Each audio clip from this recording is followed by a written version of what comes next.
네, 특이점으로 먼저 시작해 보도록 하겠습니다. 상승 출발한 시장, 오늘은 좀 하락 전환을 하고 있고요. 3일째 시장은 좀 하락 마감하고 있다라고 말씀드리겠습니다. 자, 일단 외국인은 3거래일 연속 순매도를 하면서 코스피가 하락 마감하는 것과 외국인의 순매도는 같이 좀 이루어지고 있다는 것도 확인이 좀 될 것 같고요. 오늘 삼성전자가 종가 6만 원대로 10개월 만에 다시 좀 내려왔습니다. 이에 대한 전략 그리고 반도체 고점론에 대한 이야기까지 오늘 특이점에서 함께 이야기 나눠보도록 하겠습니다. 자, 그럼 오늘 함께할 매니저부터 먼저 소개해 드리겠습니다. 화목팀 나왔습니다. 이가람 매니저, 조기준 매니저, 김웅태 매니저와 함께하도록 하겠습니다. 안녕하십니까? 안녕하세요. 네. 자, 먼저 오늘도 힘든 하루였습니다. 이가람 매니저님의 오늘자 한 줄평 먼저 얘기해 주시죠. 네, 저는 오늘 시장 보면 느낀 거는 하이에나는 때를 기다린다라고 좀 말씀을 드리겠습니다. 네, 그래서 지금 하이에나는 항상 사냥하기 전에 그 타이밍을 기다렸다가 그 그렇죠. 타이밍을 정확하게 물게 됐는데 네. 지금 시장에서는 지금 너무 달려들기보다는 약간 때를 좀 기다리면서 목욕탕 가가지고 때 부리듯이 네. 바로 빼면 때가 안 밀리는 것처럼 네. 약간 탕에 한번 들어갔다 나오면서 온탕에 한번 오래 좀, 있어야죠. 네, 좀 타이밍을 좀 기다려야 될 것 같고 지금 시장에서는 정말 단타 좀 빨리빨리 대응을 하시는 분이지 않은 이상은 조금 기다려볼 필요가 있지 않을까라고 말씀을 드리겠습니다. 하이에나는 때를 기다린다. 하이에나가 되게 이 야생에서 사냥을 할 때는 그 사냥감이 거의 좀 죽어갈 때 사냥을 한다라고 하는데 그렇죠. 시장도 그렇습니까? 시장에 거의 저는 예. 얼추 다 와가지 않을까 싶고요. 정말 하이에나 우리가 다 하이에나다라고 한다면 네. 이제 거의 이제 타이밍이 또 빠르게 다가오고 있지 않나라고 해서 저는 뭐 진짜 길어봐야 일주일 남았다라고 말씀을 드리겠습니다. 진짜 길어야 일주일. 알겠습니다. 때를 기다려봐야 될 것 같고요. 조기준 매니저님 오늘 작은 줄평 얘기해 주시죠. 고마해라 많이 빠졌다 아닌가라는 영화 대사가 생각납니다. 조금 네. 더 걸쭉하게 해주시죠. 고마해라 많이 빠졌다 아닌가. 너무 좋은데요. 예. 근데 뭐 시장에 네. 뭐 굉장히 고통받는 개인들이 많을 거고요. 네. 근데 이제 이런 얘기하고 싶습니다. 기관들도 고통받고 있다라고 생각이 들고 있고요. 사실 외국인도 지금 현재 굉장히 우리 시장의 30%를 비중을 차지하고 있기 때문에 고통스러운 겁니다. 그러니까 대형주들을 물론 이제 뭐 삼성전자, 하이닉스를 대부분 많이 들고 있고 우리 삼성전자가 빠짐으로써 손해 나는 건 외국인도 마찬가지입니다. 지금 네. 현재 56%를 들고 있기 때문에 손해가 나고 있고 물론 그들은 뭐 싸게 저가에 샀었기 때문에 수익일 수도 있지만은 그들도 빠지면 평가손이 나오는 거고요. 그래서 많이 고통받을 거고 개인도 그렇고 기관도 그렇고 외국인도 다 어려운데 왜 이렇게 빠지느냐라는 생각을 해보면 그거에 대해서 지금 현재 한 2시간 동안 얘기를 해볼 텐데 예. 사실은 답은 없습니다. 최근에 외국인들이 이제 4조 정도 한 달 동안 매도를 했다라는 뭐 그런 측면도 있을 네. 텐데 많이 빠졌기 때문에 또 무섭게 또 올라가지 않을까 생각해 봅니다. 네. 2,500이다 아이가 많이 빠졌다. 진짜 2,800 바라보던 게 엊그제 같은데 2,575선까지 내려온 코스피입니다. 그에 대한 해답 오늘 특이점에서 함께 이야기 나눠보면 좋을 것 같고요. 자, 이어서 오늘 이가람 매니저님도 그렇고 조기준 매니저도 그렇고 한 줄평에 뭔가 딱 특색이 있거든요. 김웅태 매니저님도 좀 기대가 됩니다. 언제까지 편식만 할 텐가? 뭔가 네. 그 술게임에서 하는 그건가요? 네? 언제까지 편식만 할 거야? 이런 건가요? 그렇게 되나요? 네.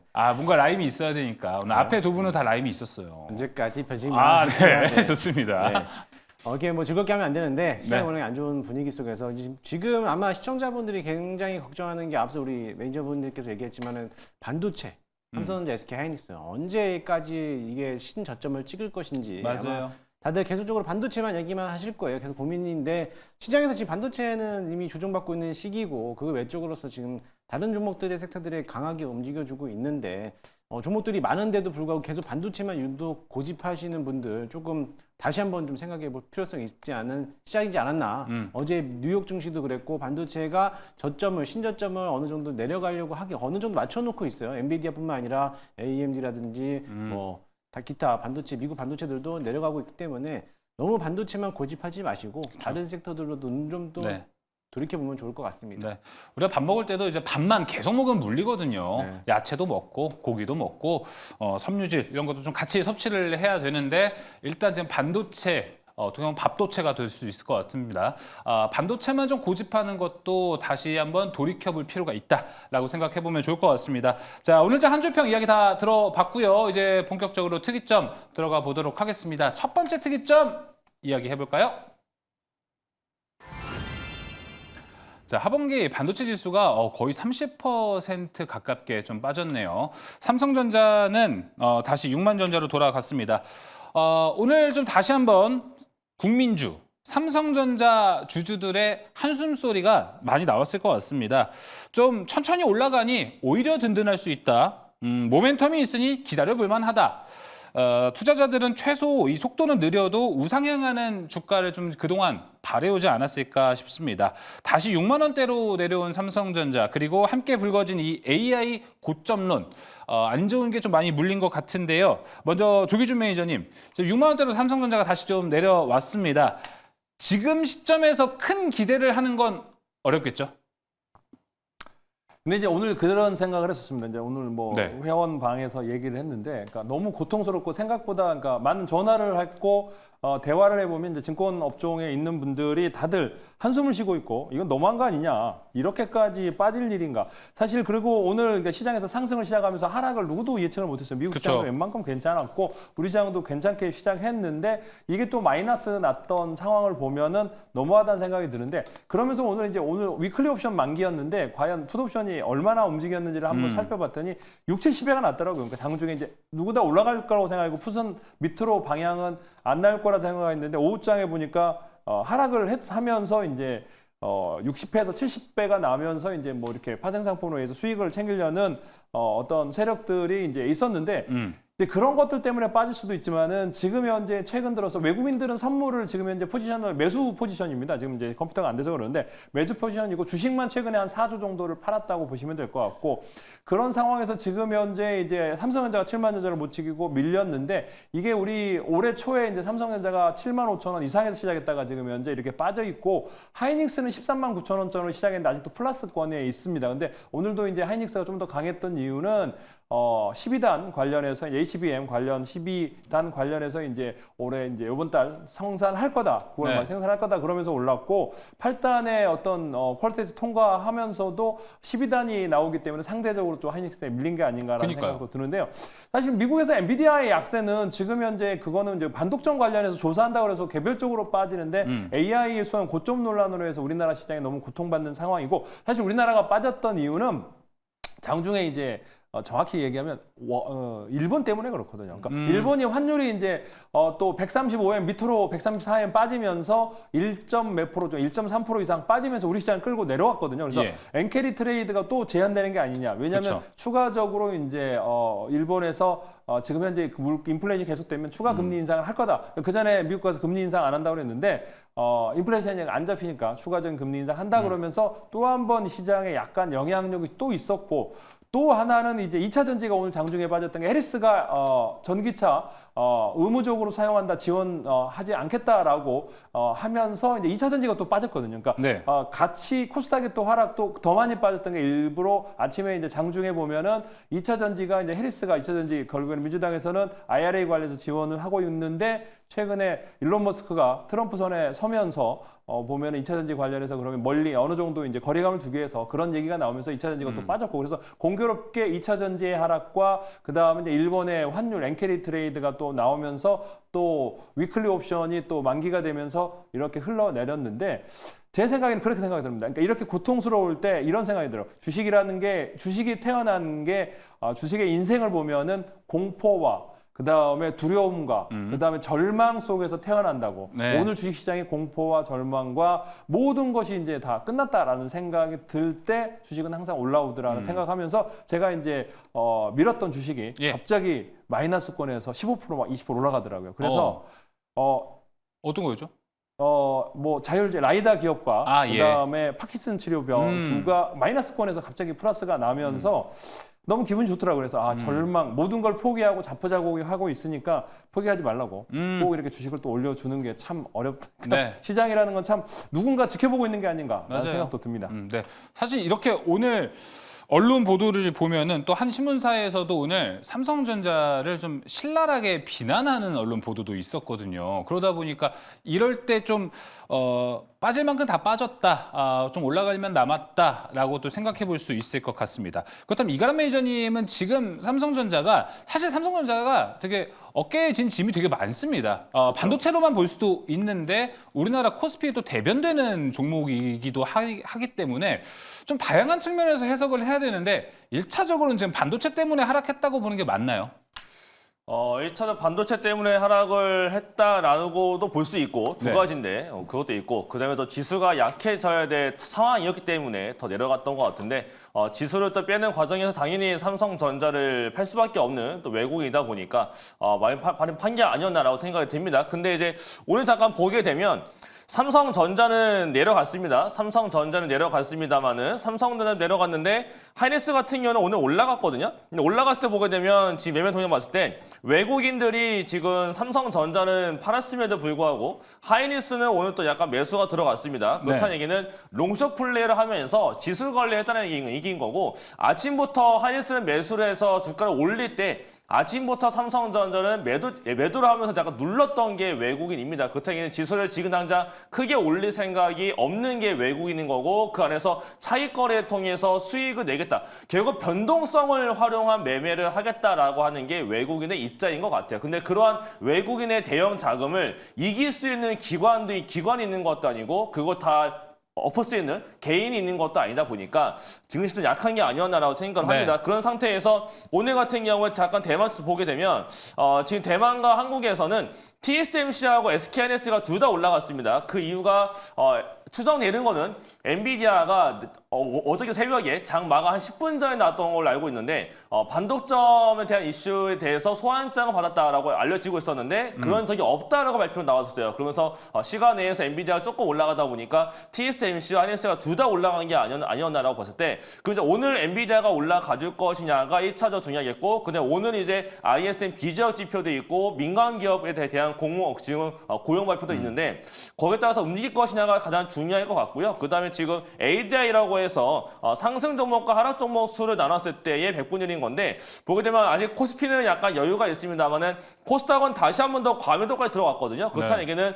그만큼 많이 내려왔다라고 볼 수가 있겠고 그다음에 삼성전자만 놓고 봤을 때도 지금 이제 색깔이 파란색깔 들어왔거든요. 과매도 구간에 들어와 있고 2년 평균선이고 올해 최저점을 또 기록을 했어요. 근데 이럴 만한 과연 이유가 있겠느냐를 봤을 때 그럴 만한 이유는 저는 아직 없다라고 봅니다. 그렇다는 얘기는 삼성전자 내부적인 요인과 반도체 업황이 완전히 꺾였기 때문인 거냐? 그건 아니거든요. 저는 그래서 외부적인 요인을 좀 찾아봤는데 제가 이제 준비한 자료가 있습니다. 예. 제가 준비한 자료 보면서 말씀을 드려볼 텐데 이제 제가 준비한 자료는 삼성전자 아니고요. 제가 7월 5일부터 약간 추적을 해봤는데 보다 보니까 희한하게 일본 엔화가 움직일 때 나스닥이 움직였고요. 그건 다들 이제 알고 계시죠? 그런데 특이한 건 유독 하이닉스가 많이 움직였어요. 그래서 제가 그래가지고 이게 뭘까 싶어서 제가 장중에 하이닉스의 주가와 일본 엔화를 제가 엑셀로 옮겨와서 그 차트를 제가 만들어 본 겁니다. 저건 제가 만든 건데요.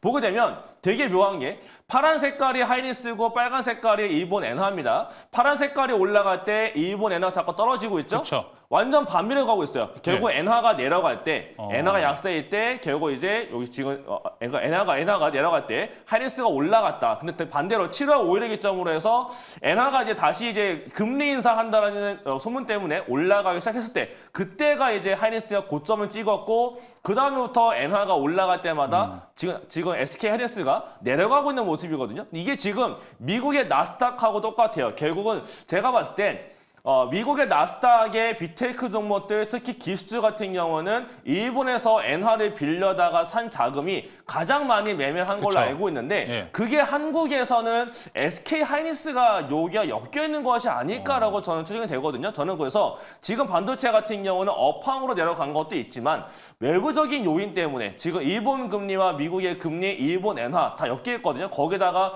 지금 국내 같은 경우는 지금 뭐 이번에 금리나 한 번밖에 못할 수 있다라고 지금 추정치 나타날 정도로 굉장히 지금 보수이기 때문에 일단 우리나라부터 금리를 좀 내려댈 필요가 있지 않을까라고 생각이 들고 있고 뭔가 외부적인 환경들 때문에 지금 증시가 못 가고 있다라고 저는 보고 있고 여기서 이제 FOMC와 일본의 BOJ가 끝나고 나게 되면 그 전에 미리 내려왔기 때문에 이와 관련된 건 다시 올라가지 않을까라고 생각하고 있는데 네.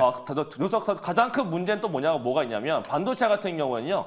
새로운 게 없어요. 그러니까 HBM 그쵸. 관련된 거, 뭐 삼성전자 HSD 파이널 통과했다, 하이닉스가 뭐 했다라고 하고 있는데 그 안에서도 새로운 게 없습니다. 대신에 이제 기대감이 있다라고 한다면 제가 바로 또 이제 바로 다음 장이 될 것 같은데 이제 새로운 게 이제 아마 애플이 될 것 같긴 합니다. 이제 예. 애플에 대한 기대감을 좀 가져가야 될 게 그동안은 HBM 관련해서 주가가 많이 올라갔다 한다면 지금은 새로운 게 전혀 없어요. 반도체가 뭐가 나오던 간에 전혀 새롭지가 않고 돈 잡아먹고 있는 거 다 누구나 알고 있습니다. 그럼 이제 새로운 모멘텀이 필요한데 애플에서 신제품이 나온다고 하죠. 거기서 이제 만약에라도 디바이스, 아이폰 자체가 많이 팔리게 되면 핸드폰 수요가 올라가기 때문에 거기에 들어가는 부품들이 잘 나가면서 결국은 이와 관련된 기업들이 올라가게 되면 결국은 IT 반도체가 다시 올라갈 수가 있을 테고 이 과정에서 이제 부품 단가가 얼만큼 올라갔겠느냐가 또 중요해질 것 같아요. 저는 네. 그래서 새로운 모멘텀을 하반기에는 엔비디아보다 중요한 건 저는 오히려 그 전에 애플이 가장 중요할 것 같고 애플 지나고 난 다음에 나오는 엔비디아의 블랙의 소식이 가장 중요할 것 같은데 블랙의 그 전에 애플이 과연 이 AI 가지고서 얼만큼 잘해줘서 사람들이 진짜로 많이 사줄 수 있겠느냐? 이게 일단 가장 큰 모멘텀 플레이가 될 수 있지 않을까. 저는 그래서 하반기에 애플이 가장 중요하지 않을까라고 말씀을 드리겠습니다. 알겠습니다. 일단은 애플이 좀 구세주가 될 수 있을지에 대한 의견을 또 해주셨는데 저희가 애플과 관련된 아이폰 16 출시 관련된 모멘텀은요. 두 번째 특이점이 준비가 되어 있습니다. 그래서 그때 조금 더 자세하게 또 이야기를 나눠보도록 하겠고 앞서 이가람 매니저가 이야기를 해줬는데 SK하이닉스와 엔화의 연관 관계가 좀 이제 데칼코마니라고 해야 되나요? 정 반대로 좀 가고 있는 거잖아요. 근데 이제 일본 같은 경우에는 금리 인상을 상황에 맞춰서 하겠다. 이게 결국은 하겠다라는 의견이지 않습니까? 그렇죠. 그러다 보니 그렇다면 아까 봤던 표 그대로 엔화는 좀 올라가고 하이닉스는 주가가 더 떨어질 가능성이 높지 않을까라고도 생각이 드네요. 근데 이제 엔화 같은 경우에도 네. 올라가는 게 이제 무한정 올라가는 것 자체가 좀 어려울 거거든요. 왜냐면 엔화가 너무 올라가게 되면 그 일본 기업 자체가 약간 피해를 받을 수가 있기 때문에 이번에 지금 엔화가 아래쪽에 많이 올라와서 정고점 자리까지 올라갈 수 있겠냐 이건데 저는 이거 올라가더라도 이제 좀 제한이 걸리지 않을까라고 생각이 들고 있고 오히려 BOJ가 끝나고 나게 되면 우려가 완화가 돼서 결국은 좀 정상화되지 않을까. 지금 너무나 지금 증시에서 가장 싫어하는 것 중에 하나가 확실하지 않은 것들, 결과를 모르겠는 내용이 있게 되면 보통 약간 악재가 되기 때문에 지금은 좀 그런 상황이지 않을까라고 생각을 하고 있고요. 더불어서 이제 제가 항상 보여드리고 있는 잔표였으면은 9월 달이 항상 안 좋았다라는 거를 제가 늘 강조했듯이 그걸 알고 있는 기관 투자자와 외국인들이 약간 미리 팔고 있는 게 아니었겠느냐라고 본다면 결국 저는 추석 끝나고 오게 되면 다시 한 번 더 반등에 대한 모습을 모색하지 않을까. 그렇게 됐을 경우에는 엔화와의 연동성도 다시 떨어질 것으로 보기 때문에 예. 그 뒤에 정상화를 좀 노려봐야 되지 않을까라고 말씀을 드리겠습니다. 예, 알겠습니다. 자, 그럼 이번에 저희 김웅태 매니저님하고 이야기를 나눠보고 싶은데 어떻게 보면 이제 시면 상한가에서 월수팀, 화목팀 나눠보자면 반도체 지금 고점론에 대해서 좀 강하게 이야기를 해줬던 건 이제 화목에서는 사실 이제 김웅태 매니저님이었고 월수에서는 조범수 매니저였거든요, 사실. 근데 김웅태 매니저님은 지금 상황에서 이렇게 본다면 빠질 만큼 빠졌다고 보시나요? 아니요. 아직도 그럼 거품이 좀 껴있다? 네, 더 빠져야 됩니다. 그렇게 보시는 이유가 어떻게 됩니까? 앞서 우리 조기준 매니저님이랑 이제 이가람 매니저님이 네. 다 모든 걸 자료를 통해 가지고 해주셨기 때문에 네. 뭐 저도 동감하는 내용들이고요. 제가 일단은 저 차트만 보고 또 다시 또 좋습니다. 분석을 해볼게요. 제 거 차트 한 번만 띄워주시면요. 일단은 지금에 대한 시장에 대한 가장 안 좋았던 거는 뭐 이제 금리 인하를 하겠지만은 그 금리 인하가 또 이번에 고용지표 발표가 얼마만큼 나오느냐에 따라 가지고 거기에 대한 포지션도 있겠고 또 앞서 이가람 매니저님께서 말씀해주셨던 엔캐리 트레이드 관련돼서 이제 앞으로 또 나올 건데. 그거에 따라서 1차적으로 8월 1일부터 8월 5일까지에 대해서 1차적인 엔캐리 트레이드 자금들이 한 번 더 나왔습니다. 그러고 한번 급락을 맞았고 이번에 BOJ에서 이번 하반기에도 한 번 더 금리 인상을 할 수 있겠다라는 이제 포지션을 갖다 보니까는 거기에 대한 시장 압박으로 인해서 좀 내려오는 모습인데 일단은 지난번에도 제 엔비디아가 왜 내려갈 수밖에 없는지는 이번에 블랙웰이 출시 전까지는 무조건 내려갈 거다라고 했잖아요. 그게 그 전에 나왔던 우퍼도 있었고 역대까지 2년 동안 새롭게 메모리 반도체 칩을 새롭게 만들기 전까지 출시 전까지는 조정 나오고 나서 출시하고 나서 반등하기 시작했거든요.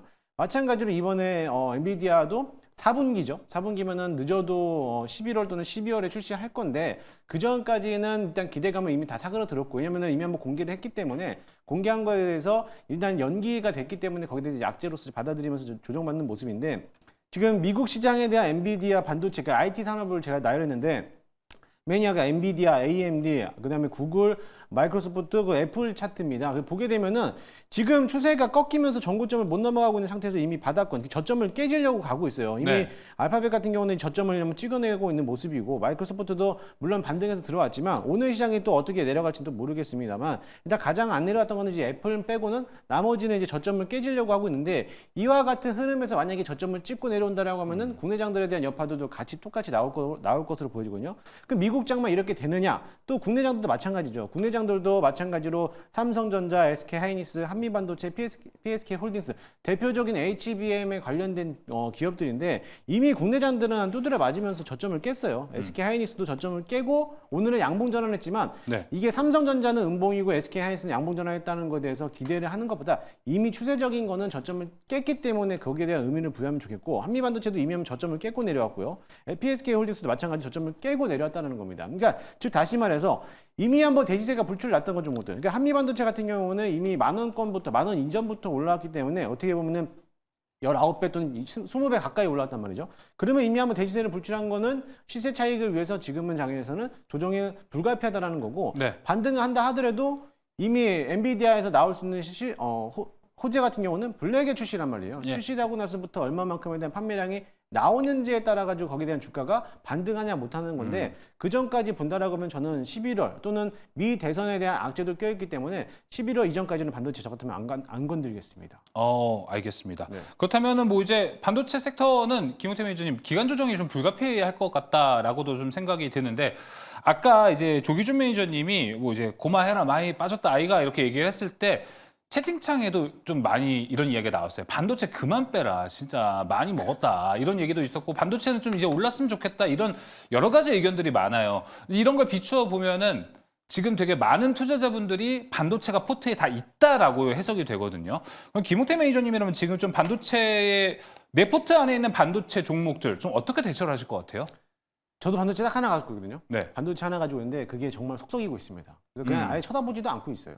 한 종목인데 비중도 그냥 작기 때문에 냅둬야 된다. 네, 그냥 놔둘 필요성이 있고. 근데 이게 문제는 뭐냐면은 사실 이게 2차 전지부터 그렇게 한번 당했거든요. 2차 네. 전지도 마찬가지로 뭐 150만 원에 쫓아가신 분들, 뭐 포모 현상으로서 이제 들어가신 분들은 2차 전지 꽤나 심하게 고생하고 그러고서 결국엔 눈물에 손절을 하면서 팔고 나왔단 말이죠. 근데 반도체도 안 그럴 수도 있을까? 저는 반도체도 그럴 가능성도 굉장히 크다라고 보거든요. 왜냐하면 그동안의 기대감으로서 많이 올라왔는데 역시나 마찬가지로 이제 특별한 재료가 없어요. HBM3E가 삼성전자가 엔비디아에게 납품을 하겠다라고 발표했는데 이미 거기에 대해서 이미 시장에서는 시석해서 녹아내렸고 그거 외적으로 추가적으로 나온 거는 SK하이닉스가 HBM4를 이제 양산을 해야 되는데 거기에 나오려면 아직까지 시간적인 기간이 남아있다는 거죠. 그렇게 네. 된다라고 하면 저는 큰 기대감이 없기 때문에 이미 한번 선반영을 했던 주식을 한번 어떻게 보면 국내 증시에 대한 주도 섹터들이 한번 시장을 이끌었다가 조정을 받았던 거는 이미 불가피한 현상이기 때문에 지금에서 반도체를 보유하고 계신 분들이라면은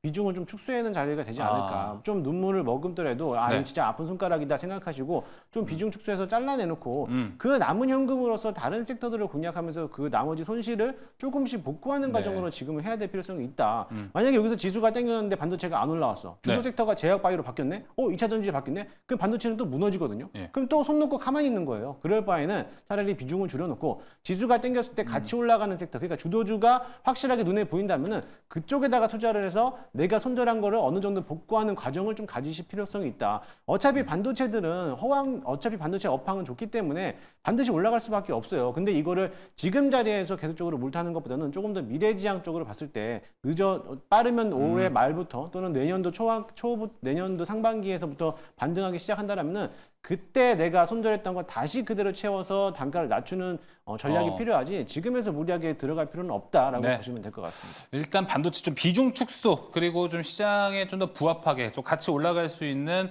섹터로 좀 교체 매매하는 전략도 좋을 것 같다라고 김용태 매니저가 이야기해줬고요. 조기준 매니저님은 이에 대해 동의를 좀 하십니까? 의견이 좀 궁금하네요. 뭐 동의를 해야 되나요? 네.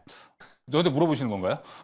동의를 그러니까 저는 사야 된다 생각을 합니다. 그러니까 지금 뭐 그렇게까지 많이 빠졌다고 그래서 이제 지금까지는 맞았지만은 그러니까 여기서 얼마를 더 빠진다 기다리면은 저는 기다리면 안 올 것 같고요. 현재 상황에서 삼성전자가 지금 현재 이격도 측면에서 엄청나게 빠졌습니다. 그러니까 지금 현재 외국인들이 56%까지 했다가 약간 1% 정도 줄었어요. 55%까지. 근데 하이닉스가 이제 56%에서 53%까지 한 3% 정도 빠져나갔거든요. 그러다가 오늘 매수를 했는데 우리나라 시장이 지금 현재 어떤 대표적으로 약세기 때문에 이렇게 보시면 거의 지금 현재 이격도가 이만큼 늘어나면서 V자로 반등이 나왔거든요. 예. 지금 요만큼 또 이격도가 여기서부터 요만큼 또 늘어났습니다. 저번 주에 저점을 깨고 내려갔거든요. 지금 현재 저번에 7,200원대에서 올라갔는데 요번에 지금 현재 69,000원까지 빠졌다라면은 뭐 현금이 있다 그러면 더 매수를 해야 되지 않을까라는 생각을 해보고 있고 그 호재도 있었잖아요. 그러니까 HBM3 이익 관련해서 8단 퀄테스트 통과 얘기를 했잖아요. 네. 근데 삼성에서는 이제 뭐 대답을 못한다라고 했기 때문에 왜냐하면 12단까지 나와서 그때 이제 발표를 할 거라고 생각이 되고요. 지금 현재 8단 통과했다라는 건 이제 3분기에부터 4분기에 이제 매출이 잡히기 시작할 가능성이 높고요. 그래서 지금 현재 1분기 2분기 10조의 영업이익이 나왔고 그러면 3분기도 저번에 무역 수지를 제가 저번 주 화요일 이번 주 화요일 때 말씀드렸듯이 D램 가격이 2.1달러 그다음에 낸드 가격이 4.9달러 있기 때문에 8월달 실적까지 좋았고 그럼 9월달까지 실적이 좋으면 2분기 실적도 10조가 넘어가는 상황에서 HBM3E까지 포함된다. 그러면 제가 보기에는 영업이익률이 훨씬 더 하이닉스도 30%대가 35%대가 네. 나왔기 때문에 삼성전자도 충분히 영업이 나오면서 흑자가 날 가능성이 높고 현재 가격에서는 지수의 어떤 흐름 아까 얘기했는데 매크로적인 그쵸. 악재 때문에 하락했기 때문에 이럴 때 사지 않으면 언제 살까라는 생각이 듭니다. 현재에서 기다려라. 지수는 더 빠진다.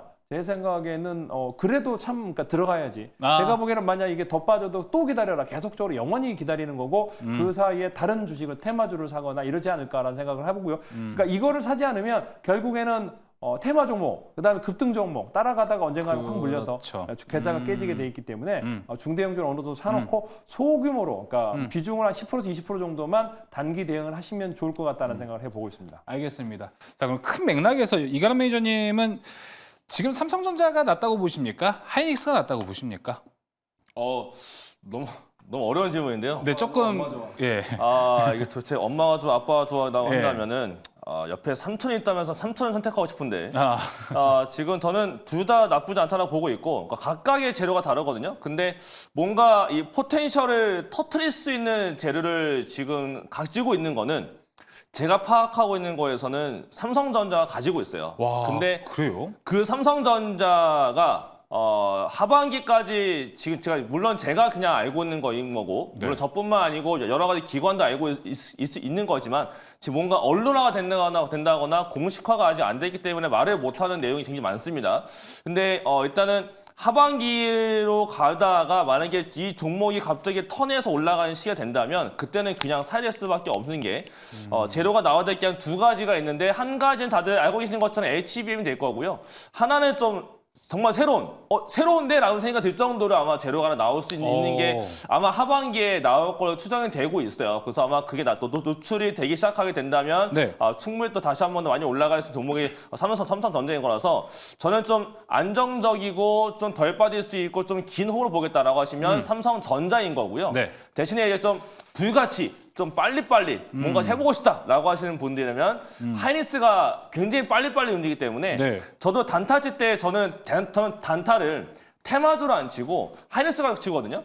그러니까 비중을 실어서 칠 수 있는 게 단타이기 때문에 그러니까 비중을 못 쓰는 단타를 칠 거냐 단타를 치더라도 비중을 10%를 태워서 칠 수 있는 크게 먹을 수 있는 단타를 칠 거냐 본다면 저는 하이닉스가 한 번씩 아래자리에서 세게 튀기 때문에 저는 하이닉스는 변동성을 누릴 수 있는 좀 성격 급하신 분들은 하이닉스가 낫고 뭔가 좀 포텐셜을 노려보겠다라고 하시면 삼성전자가 낫다라고 말씀을 드리겠습니다. 저는 사실 질문하면서 어려운 질문일 거라고 생각을 못했어요. 당연히 좀 하이닉스가 지금 더 낫지 않을까라고 생각을 했거든요, 이거는 매니저님. 근데 확실히 아는 게 많아야 조금 더 보는 것도 다르구나라고 좀 이렇게 생각이 드는데 그럼 추가적으로 하나만 더 여쭤보자면 혹시 아까 그 뭔가 포텐셜에 대한 이야기를 해주셨잖아요.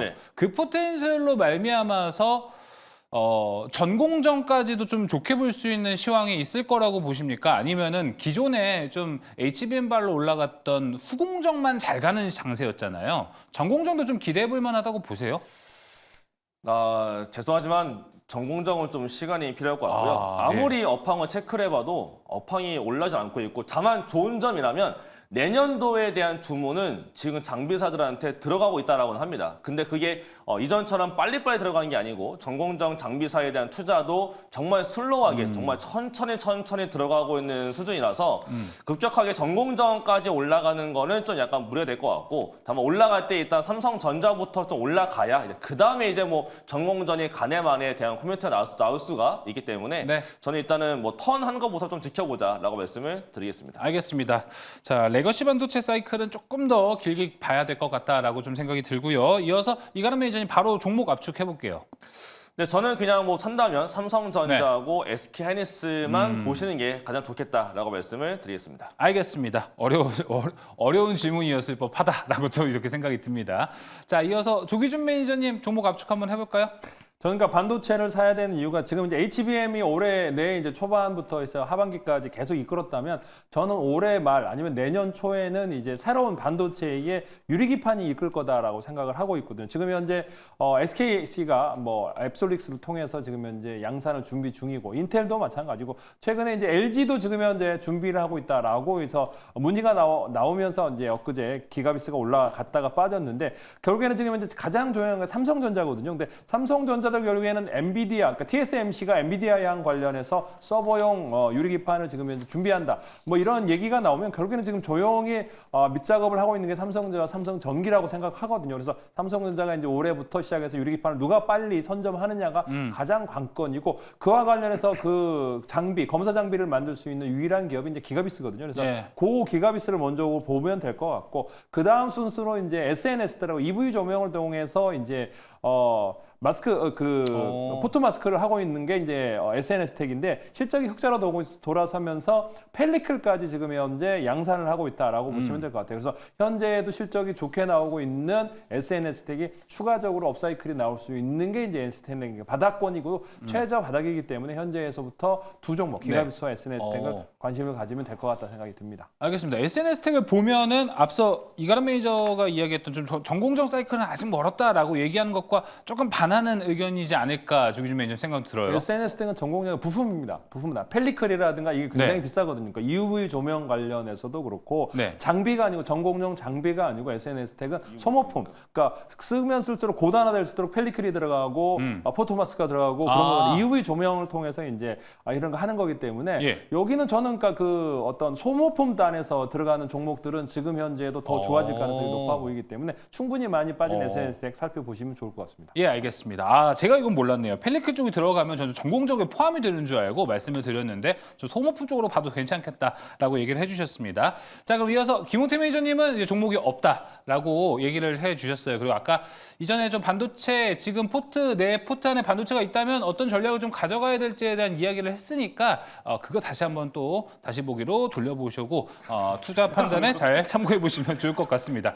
김홍태 매니저님 뭐 다시 한번 뭐 강조를 해주실까요? 네, 강조하겠습니다. 네. 자, 여기서 소신 발언하겠습니다. 소신 발언. 네, 제 블랙엘 출시 전까지 반도체 안 담겠습니다. 절대적으로. 네. 알겠습니다. 한미 반도체를 예를 들어서 HBM인데 한미 반도체가 고점 대비해서 50% 가까이 떨어졌거든요. 거래량이 없어요. 거래량이 없는데 왜 자꾸 거래량 안 붙은 애들을 자꾸 저점이라고 사는지, 여기서 거래량을 터져줘야지 반등 자리가 보이는데 그것도 아닌데 여기서 또 밀리면 또 저점이라고 또 살 거예요? 저러면 안 삽니다. 만약에 반등 들어와서 단기적으로 친다고 하더라도 반도체 아니고도 지금 2,600개가 넘는 종목들이 많은데 왜 굳이 자꾸 반도체에 대해서 목숨 걸고 지금 들어가려고 하는지 저는 11월 대선 끝나기 전까지 반도체 절대 안 사겠습니다. 알겠습니다. 김용태 매니저의 소신 발언 이야기 들어봤고, 좀 거꾸로 얘기를 해보면 단기적으로 반도체가 반등이 나온다면 아까 김용태 매니저가 이야기했던 비중 축소의 기회로도 한번 삼아보는 것도 좀 중요한 포인트가 될 것 같습니다. 자, 그럼 이제 첫 번째 특이점 여기서 마무리해 보도록 하겠고요. 두 번째 특이점으로 넘어가도록 하겠습니다. 두 번째 특이점 열어주시죠. 네, 앞서 AI와 이 반도체 고점론에 대한 이야기를 함께 나눠봤습니다. 근데 현재 가장 기대해 볼 만한 AI 구세주, 바로 애플의 아이폰 16이 되지 않을까 싶습니다. 앞에서 이제 이가람 매니저도 비슷한 이야기를 해줬고 이 이야기를 좀 들어봐야 될 것 같은데, AI가 이 도입된 애플의 첫 온디바이스 AI입니다. 근데 이 애플이 얼마나 좀 획기적인 아이템을 내놓느냐에 따라서 이게 지금 AI 수요를 찔러서 올릴 수 있을지 말지 좀 결정이 될 것 같아요. 이가람 매니저님, 네. 자 아이폰 16 기대가 지금 상당히 클 것 같아요. 여러 가지 측면에서요. 그렇죠. 이게 시장의 판도를 좀 뒤집을 수 있을 거라고 지금 현재 보시나요? 아니 너무 큰 기대인가요, 이건? 네, 조금 전에 소신 발언하신 우리 김은태 의원님께서 11월 달 미국 대선 전에 반도체 안 사겠다라고 하셨는데 그거를 바꿀 수 있는 기회가 아마 애플의 이벤트가 될 수도 있지 않을까라고 저는 생각을 하기 때문에 예. 애플에 대한 기대감을 좀 가지면서 제가 준비한 자료를 말씀을 드려보도록 하겠습니다. 알겠습니다. 네, 일단 애플이 이제 9월 10일 날 이제 얼마 안 남았거든요. 9월 네. 10일 날 이제 여러 가지 신제품에 대한 발표가 있는데 한국 시간으로는 9월 10일 새벽 2시에 유튜브를 통해서 생중계가 됩니다. 요것도 보시면 더 좋을 것 같고요. 일단 그 다음 차를 보게 되면 이제 부품사들에 대한 재파 터지는 거 아니야부터 여러 가지 코멘트가 나타나주고 있는데 저번 주에 제가 공개했을 때 애플 소개해드리면서 LG 이노텍, 그다음에 BH를 봐야 된다고 했었고 그 다음 날 급등세가 나타났습니다. 그런 다음에 다 내려와 있는데 내려와 있는 것 한 번 더 약간 기회로 봐야 되는 것이 아닐까라고 생각을 하고 있고 그 다음 장 보게 되면 애플은 이번에 가장 큰 특징 중에 하나는 많은 부분이 바뀐다라기보다는 이번 나오고 난 다음에 아쉽게도 출시를 하면서 AI가 들어가면 좋을 텐데 정말 아쉽게도 AI는 한 달 뒤에 들어간다라고 합니다. 약간 그게 조금 아쉽지만은 어쨌든 이번에 애플에서 AI를 적용한다라고 하고 있고 자체적인 것보다도 챗 GPT하고 함께 만든 AI가 탑재되는 거기 때문에 과연 애플이 만드는 거고 더군다나 지금 AI에서 가장 잘 나가고 있는 챗 GPT와 함께한 건데 과연 얼마나 잘 만들었을까? 여기에 대한 기대감이 좀 상당히 크다라고 말씀을 드리고 싶습니다. 그렇다 보니까 국내외 이제 공급사들 자체가 잘 나가고 있고 국내 쪽은 월별 데이터가 안 나오지만 대만은 월별로 매출이 뜨는데 지금 7월 달은 애플 관련 밸류 체인들이 전체가 다 같이 역대 최대 월별 매출이 나타났고 아마 이번 달 발표되는 8월 달 거도 비슷하지 않을까라고 생각을 하고 있습니다. 이미 어저께 발표된 CC에 관련 종목들, 그러니까 AI 가속기와 관련된 종목도 7월 달에 이어서 8월 달도 최대 매출이 나왔다라고 하는 거기 때문에 돈을 잘 벌고 있는 대만이다라고 봤을 때 국내 기업도 마찬가지일 것 같고 그 다음 장 보게 되면요. 가장 중요한 건 아무래도 일반 아이폰보다도 10월 달에 발표를 앞두고 있는 AI가 될 것 같고 지금 얼마 전에 그 차도 삼성전자도 AI 놓았죠. 저도 지금 그와 관련된 핸드폰을 지금 쓰고 있는데 물론 저는 핸드폰은 쓰고 있지만 이 기능은 사실 잘 안 쓰고 있습니다. 왜냐면은 뭐 저는 딱히 쓸 일 별로 없더라고요. 다 그렇대요. 뭐 아직 안 쓰고 있는데 가끔씩 이제 사진 찍었을 때 좀 보기 싫은 게 있다. 그러면 제가 동그라미 치면은 지워져요. 그래서 요건 좋네 하고 쓰고 있는데 애플이 보니까 그거를 삼성보다 더 잘하는 것 같고 그거 이외에 부가적인 기능도 굉장히 좋을 것 같고 얘가 나중에 더 커지게 되면 시리아한테 시리아 나 내 일본 가게 일본표 예약 좀 해줘라는 것도 나중엔 되겠지만 뭐 지금 당장은 안 될 거긴 안 되겠지만 나중에는 이제 이런 방향성까지 가져갈 수가 있는 게 이제 AI의 산업이 될 것 같습니다. 근데 거기에 따른 이제 가장 큰 수혜 될 것 같은데 가장 중요한 건 삼성전자는 많은 기종들한테 AI를 업그레이드 통해서 다 적용을 시켜줬어요. 써보라고 한 번씩. 그런데 애플 같은 경우는 굉장히 제한적인 적용을 시켰다라고 했습니다. 글씨가 잘 안 보이실 테지만은 아이폰 15부터 해서 적용을 시켰다라고 했고 그 아래짜리들은 4등 적용을 하겠다라고 했기 때문에 이번에 결국은 요 아이폰을 바꿔야만 쓸 수 있게끔 만들고 있다라고 보시면 될 것 같아요. 이게 가장 중요한 내용이 되지 않을까라고 생각이 됩니다. 근데 가장 중요한 건 아이폰 유저들이 그러면 가장 지금까지 새로운 아이폰을 쓰면서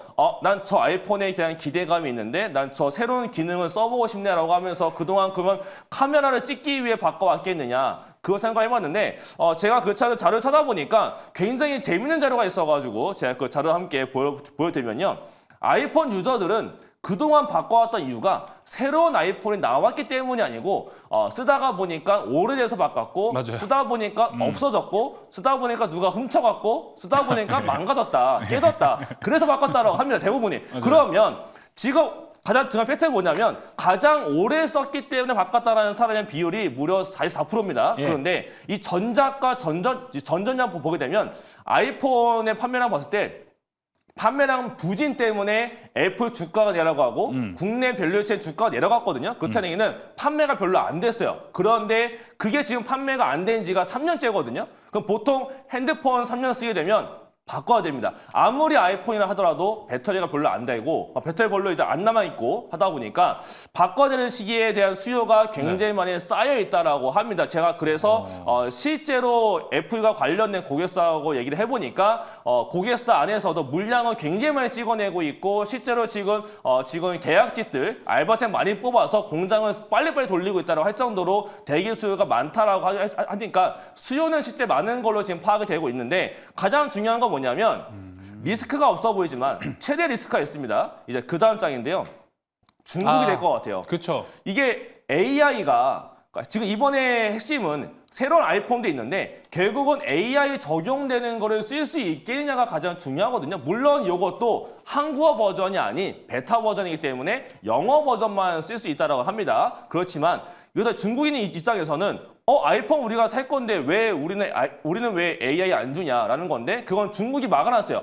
챗 GPT를 사용을 못하게 막아놨기 때문에 애플 입장에서는 중국 내 기업과 협력을 다시 해서 중국 내 서비스를 또 새롭게 만들어내는 되는 약간 과제가 남아서 있긴 합니다. 그래서 네. 중국 쪽에 대한 판매량을 감소될 걸 전망하다 보니까 인도 쪽도 늘리려고 하고 있고 그다음에 한국 같은 경우에 이제 그 다음 장이 될 것 같은데 예. 한국이 원래는 1차 출시가 아닙니다. 원래는 3차라서 맞아요. 한국 사람들은 아이폰 빨리 쓰고 싶으면 미국 가서 사오든지 아니면 직구하든지 아니면 일본에 여행 갔다가 일본에서 일본어 버전을 사가지고 와서 그거 내가 바꿔서 쓰는 경우가 굉장히 많았는데 이번엔 거의 처음으로 몇십 년 만에 10몇 년 만에 1차 출시국이 돼서 한국에서 가장 빨리 판매가 될 거다라고 합니다. 그렇다는 얘기는 리스크가 있다고 하지만 분명히 한국에서 나오는 뉴스가 뭐가 나올 거냐면 한국에서 판매량이 이만큼 올라갔고 전년 대비 이만큼 판매량이 증가되었다라는 뉴스가 분명히 올라올 거예요. 그러면 국내 증시의 특성상 테마 좋아하고 뉴스에 따른 상승 좋아하는 국내장은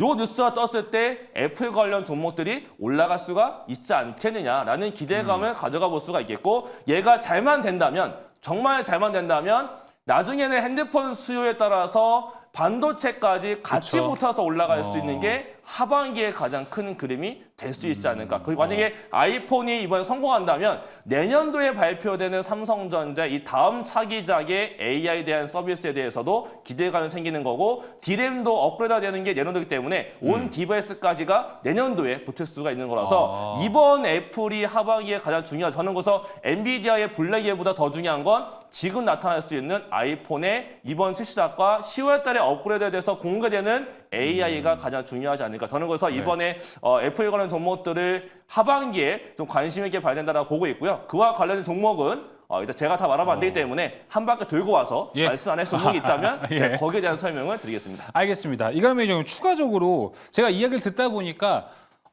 밑에 지금 나와 있듯이 아이폰 16 위기의 AI 구세주가 되나라고 저는 생각을 해서 애플이 이번에 AI가 탑재된 아이폰 16을 출시해서 히트가 난다면 AI 쪽 수요가 올라갈 거라는 이런 생각에 구세주가 되겠구나라고 생각을 했는데 오히려 이가람 매니저님 설명은 교체 수요가 어느 때보다 많고 그리고 부품의 공급량도 상당히 많아지기 때문에 거기에 대한 수혜가 좀 먼저라고 좀 생각이 들어요. 설명을 들어보니까. 그럼 순서를 잡아보면은 먼저 저 아이폰 관련주들을 먼저 보고 그렇죠. 그 다음에 AI가 어떻게 잘 나왔는지 안 나왔는지 판단이 된 다음에 뭐 앞서 봤던 뭐 AI라든지 반도체 이렇게 보는 순서가 맞는 건가요, 지금은?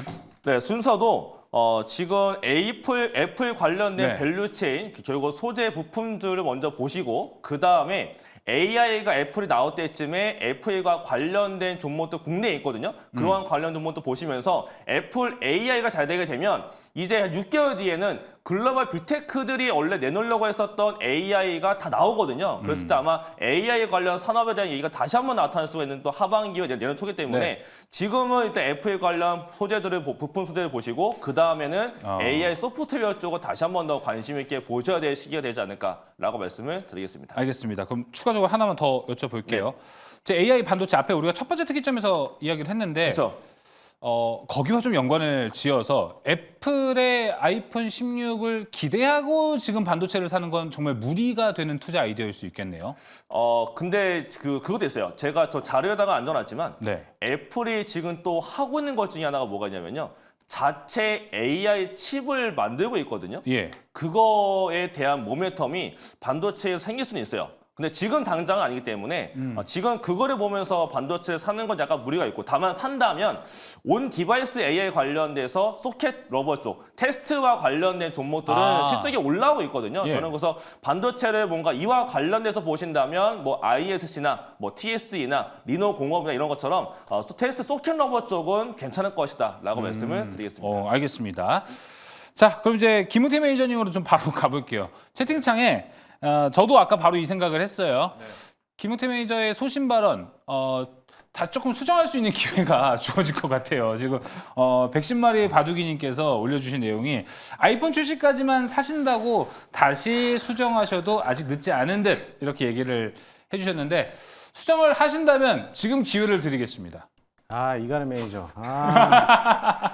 솔깃하는데요? 예. 솔깃하는데 소신을 지키겠습니다. 오. 또 다시 한번 차트를 보고 제가 설명해드리겠습니다. 예, 알겠습니다. 이가람 매니저가 정말 분석을 잘해요. 네, 맞아요. 저도 인정을 합니다. 네. 그래서 저도 기가 얇아서 자꾸 이제 물어보는데 하지만 저도 저 나름대로의 또 소신을 하기 위해서는 네. 일단 차트 한번 띄워주세요. 네. 아이폰 16에 대해서 AI를 탑재를 하죠. 네. 우리나라에서 AI를 먼저 탑재했던 게 뭐죠? 갤럭시 24입니다. 갤럭시 24가 공개됐던 예정일이 12월 말에서 1월 초입니다. 갤럭시 24가 출시됐던 일, 사전 판매를 끝나고 출시됐던 일이 공개적으로서 1월 26일입니다. AI, 온디바이스 AI 관련된 종목들을 제가 찾아봤는데 그 와중에서 상승했던 종목들이 몇 가지가 있었어요. 그때 플리토, 삼성전자, 그리고 폴라리스 오피스. 지금에서 폴라리스 오피스의 계열사였던 폴라리스 AI가 이제 AI 관련주 대장주를 하고 있는데 예.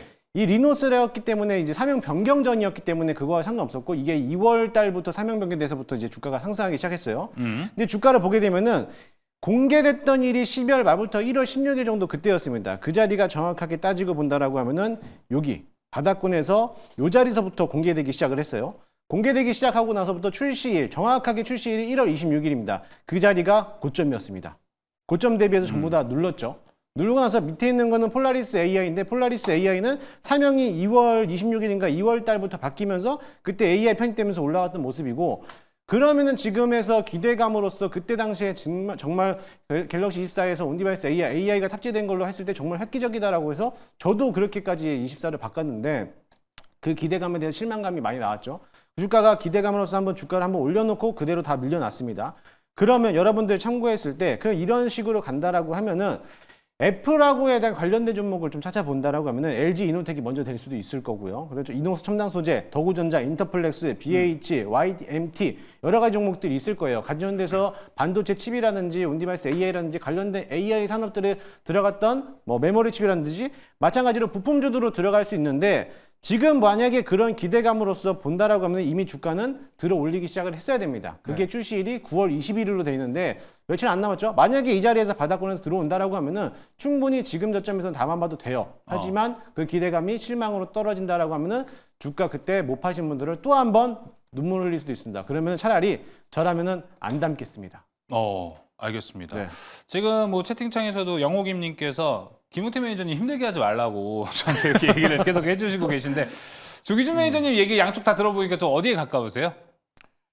저는 뭐 중립을 지키겠습니다. 한쪽에 편들면은 안 될 것 같고. 근데 이제 뭐 크게 보면은 그러니까 애플이 지금 현재 이제 움직임을 한번 이제 해외 차트에서 보면은 애플 차트가 움직이는지 어떻게 보면은 그러니까 8월 5일 날 200불, 그러니까 230불대에서 200불까지 빠진 날이 있습니다. 이 차트 보면은 이때 이제 8월 5일 날 요만큼 빠졌다가 이제 이렇게 뭐 올라오고 적이 있는데, 이때가 이제 뭐냐면 워런 버핏이 237조여서 115조로 절반 이상 팔았다고 그러면서 이렇게 하락을 했거든요. 근데 이게 이제 이렇게 워런 버핏이 파니까 이제 끝나는 거 아니냐 라고 했는데 그걸 소르소가 다 샀다고 그래가지고 올라갔어요, 다시. 이렇게 올라가서, 그러니까 그 애플의 핸드폰이 뭐 잘 팔리고 이런 것 때문에 올라가는 게 아니고 수급에 의해서 여기도, 그러니까 애플도 마찬가지지만 누가 많이 팔았느냐, 누가 또 샀느냐에 또 이렇게 그만큼 또 반등했다가 조정을 거치고 있고, 그래서 저는 지금 애플 휴대폰에서 관련해서 지금 이제 우리 그 수혜주들이 이런 움직임을 전혀 따라가지 않고 있거든요, 사실. 애플이 빠지는 거나 이런 거랑 상관없이 휴대폰이 그렇고, 우리 삼성전자의 휴대폰 관련주도 제가 추천하고 그랬고, 뭐 삼성뿐만 아니라 그다음에 이제 갤럭시든 애플 아이폰이든 모든 거에 대해서 보면은 이제 추천주들을 보면 실적이 좋은 것도 있고 안 좋은 것도 있는데, 휴대폰 관련주는 잊혀진 지 오래입니다. 과거에 카메라, 그다음에 뭐 여러 가지 기판, 모든 주식 그 관련주들은 한동안 뭐 2, 3년 전에는 핫했는데 지금은 전혀 이 잘 팔리고 안 팔리고에 의해서 오르락 내리락 거리지 않고 있더라라고 하기 때문에 저는 이쪽 업종은 소외주고 나중에 실력이 엄청 좋아서 많이 팔렸다. 정말 없어서 그러니까 줄 서서 아이폰을 산다라고 하면 그때 사도 늦지 않을 거다라는 생각을 해보고 있습니다. 그럼 조규준 매니저님은 좀 만약에 이 아이폰과 관련해서 투자 아이디어가 있다라면은 괜찮은 종목이 뭐라고 보십니까? 뭐 저는 이제 부품주들? 두 종목을 아까 말씀드렸고, 그러니까 요게 만드는 게 이제 아이폰에도 들어가고 삼성에도 들어가고 중국 거 폰에도 들어가는 게 이제 폴디드 줌이거든요. 그러니까 예. 과거에 그러니까 삼성만 폴디드 줌이 되면서 엄청나게 그 카메라 관련해서 이제 그러니까 부각을 됐는데. 애플이 안 됐던 게 그게 폴디드 줌인데 애플이 지금 이제 작년부터 폴디드 줌을 착작을 하고 있습니다. 그래서 네. 자화전자가 그 폴디드 줌을 하고 있고 그와 관련 실적이 좋아지고 있습니다. 그래서 자화전자가 중국 휴대폰, 삼성 그다음에 애플에도 납품이 되기 때문에 저는 자화전자를 가장 주력으로 보고 있고 충분히 많이 빠졌습니다. 그러니까 소외돼 있는 주식이기도 하고 그다음에 이제 저는 애플이 이번에는 이제 폴더블을 안 만들고 있는데 중국에서 3번 접는 폴더블을 만드는 게 맞아요. 이제 KH 바텍이 이제 네. 그 힌지를 만들고 있는데 거기에 이제 또 하나가 KH 바텍은 티타늄으로 하는 최근에 그러니까 시계도 그렇고 제가 워치를 차고 있는데 워치 티타늄은 뭐 80만 원이더라고요. 뭐 네. 30만 원짜리예요. 그러면서 그렇게 그 비싸네요? 핸드폰도 예. 이제 티타늄으로 이제 울트라는 티타늄이거든요. 그래서 티타늄으로 만들고 애플도 지금 티타늄 휴대폰이 나오듯이 그래서 티타늄 케이스가 만드는 KH 바텍하고 그 폴디드 줌 그다음에 자화전자 두 종목은 뭐 애플이랑 삼성 휴대폰이 많이 팔린다면 실적이 좋을 거니까 그 두 종목 보고 있습니다. 알겠습니다. 자화전자, KH 바텍이고요. 자, 이어서 이가람 매니저님은요? 저는 본다면 당연히 이제 LG 이노텍이랑 그다음에 BH를 말씀을 드리려 하는데요. 최근에 뭐 차트는 올라가도 약간 눌려 있지만은 이건 단순히 그냥 약간 눌리는 것뿐인 거고 계속 눌렀다 다시 이제 올라가지 않을까라고 생각을 합니다. 더군다나 지금 1차 물량 자체는 전작보다 많이 증가돼서 나가고 있는 걸로 알려지고 있고 가장 중요한 건 이제 10월 달쯤에 공개될 수 있는 한 2차 물량이 될 텐데 2차 물량이 예상치를 넘어가게 된다면 주가 또한 아마 10월 달에 굉장히 세게 올라갈 수가 있다라고 봤을 때 저는 9월 달에 눌리는 과정에 있는 이런 상태일 때 결국 9월 달에 좀 담아놔야 될 종목이지 않을까라고 말씀을 드리겠습니다. 네, LG이노텍, BH 들어봤고요. 이어서 김용태 매니저님. 저는 저도 일단 뭐 종목을 추려낸다라면 LG 이노텍인데 이게 오늘 주가를 보니까 맞아요. 이 선반영이 먼저 된 것인지 주가 차트가 밀려났거든요. 근데 그래서 도로 많이 빠지긴 해가지고 또. 네, 예. 만약에 바닥에서 만약에 잡는다라고 하면은 이제 애플하고에 대한 연관성이 가장 깊은 LG 이노텍을 일단은 픽은 하겠습니다만은 조금 더 지켜보겠습니다. 알겠습니다. LG이노텍 조금 더 지켜보는 것 이야기해 주셨습니다. 자, 그럼 이제 두 번째 특이점 마무리하고요. 세 번째 특이점으로 넘어가도록 하겠습니다. 세 번째 특이점 열어주시죠. 자, 윤석열 대통령의 공약 중 하나였던 강원랜드 사계절 복합레저 관광지구 재편 계획이 이행되면서 문체부가 카지노 영업 제한 사항에 대한 변경 허가를 오늘 내렸습니다. 카지노 면적과 이 게임 기구가 확대되고요. 외국인 전용존 베팅 한도도 최대 30만 원에서 3억 원으로 늘어났습니다. 이 영향이 오늘 카지노 관련주들이 좀 크게 움직였는데요. 강원랜드를 비롯한 카지노가 이제 증설에 들어간다면 이 효과가 바로 나타날 수 있을지, 그리고 또 강원랜드는 지금 밸류업 기대감 또한 가지고 있기 때문에 다양한 호재가 좀 기다리고 있습니다.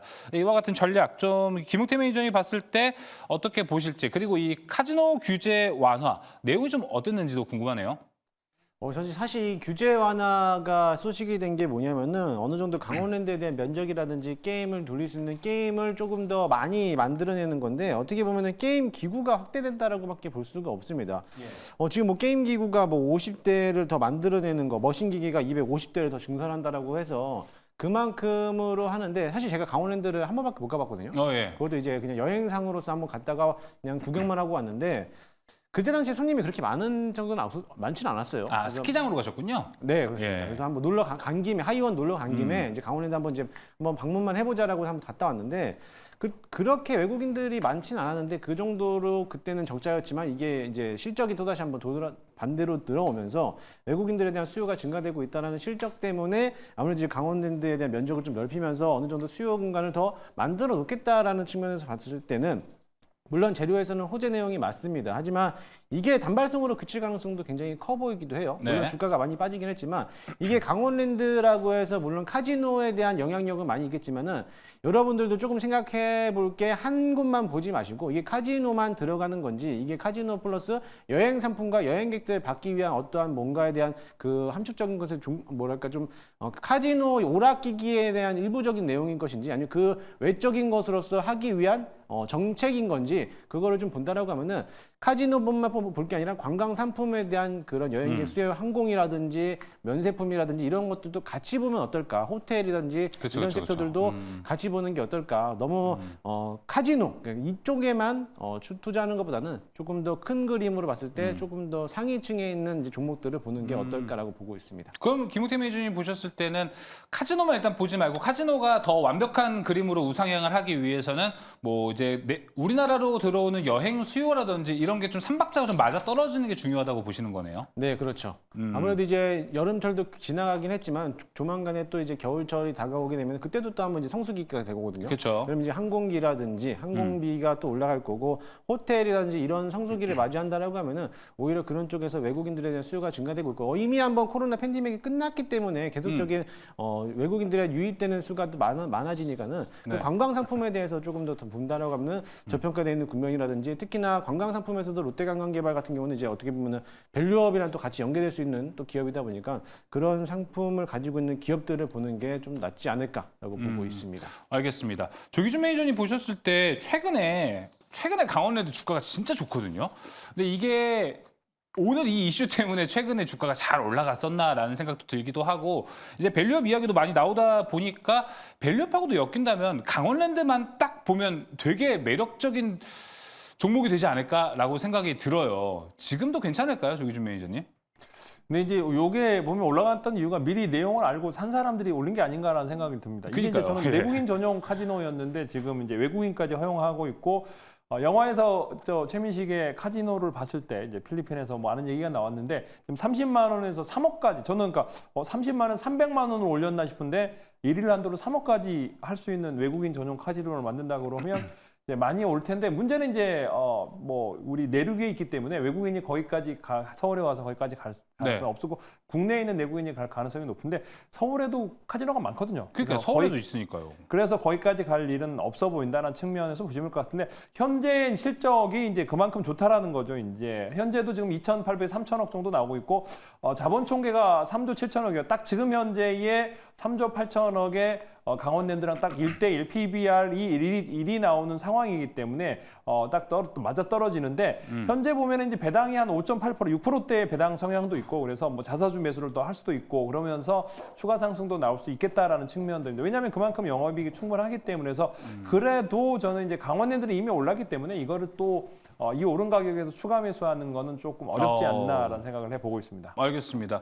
오히려 좀 다른 쪽, 그러면 좀 다른 카지노 종목들이나 관련주들 보는 게 더 낫다고 보시는 거죠, 매니저님? 저는 그러니까 한다면은 지금 현재 이제 롯데 관광 개발을 하고 있는 게 이게 이제 적자가 나고 있고 제주도에서 이제 뭐 호텔 관련해서 이제 하고 있는데 중국의 관광객들이 많이 오다가 지금 안 오고 있기도 한데 점진적으로 이게 부채가 과거에 봤을 때 10몇 프로의 자금을 조달한 게 있습니다. 그러니까 사채 뭐 이런 식으로 해서 그때 이제 코로나 때 그러면서 그런 비싼 이자를 내고 있기 때문에 지금 현재 영업이익이 흑자로 돌아섰거든요. 그러면 그때는 적자가 났기 때문에 이제 10몇 프로의 이자를 감당을 했지만 15%가 넘었던 걸로 알고 있는데 지금 리파이낸싱을 지금 현재 준비하고 있고요. 곧 나올 가능성이 높습니다. 그래서 그게 이제 금리를 이제 10%대 이하로 낮추고 이자를 그러면 네. 현재 영업이익이 계속적으로 올라가고 있는 상황에서 크루즈 지금 현재 영업도 지금 이제 잘 되고 있거든요. 관광부터 호텔 사업도 잘 되고 있고 카지노 사업도 잘 되고 있고 이 삼박자가 잘 맞아지고 있는 상황에서 리파인생, 그러니까 비싼 이자만 지금 현재 다시 그러니까 바꿔진다면 롯데관광개발이 저는 네. 망할 줄 알았거든요. 뭐 10몇 프로를 내고 어떻게 사업을 하지? 근데 그쵸, 이제 그쵸. 이게 영업이 올라오면서 이제 다시 그러니까 요구권이 생겼으면서 이자를 낮춘다고 하면 롯데관광개발이 가장 좋아 보이고 네. 그다음에 시내권에 있는 게 GKL이 이제 우리 정부가 가지고 있거든요. 강원랜드도 가지고 있지만 맞아요. 이번에 GKL도 두 종목 그러니까 가신다면 서울 근교에 있는 GKL까지 한번 보시면 되고 그 대주주가 어딘지 또 관광공사입니다. 그래서 관광공사 보시면 좋을 것 같습니다. 알겠습니다. 롯데관광개발 GKL까지 압축을 좀 해주셨고요. 이어서 이가람 매니저님. 예. 오늘같이 이런 이슈와 함께 카지노주가 오랜만에 좀 올라갔거든요. 그렇죠. 지금 관심을 가지고 계세요?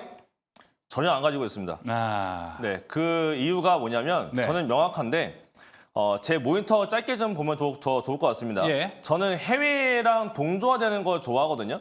해외에서 올라가게 됐을 때 국내에서 올라가는 게 뭐가 있을까를 보는 건데 지금 보게 되면 이거는 라스베가스 샌즈라고 해서 이제 세계에서 가장 큰 그 카지노 회사입니다.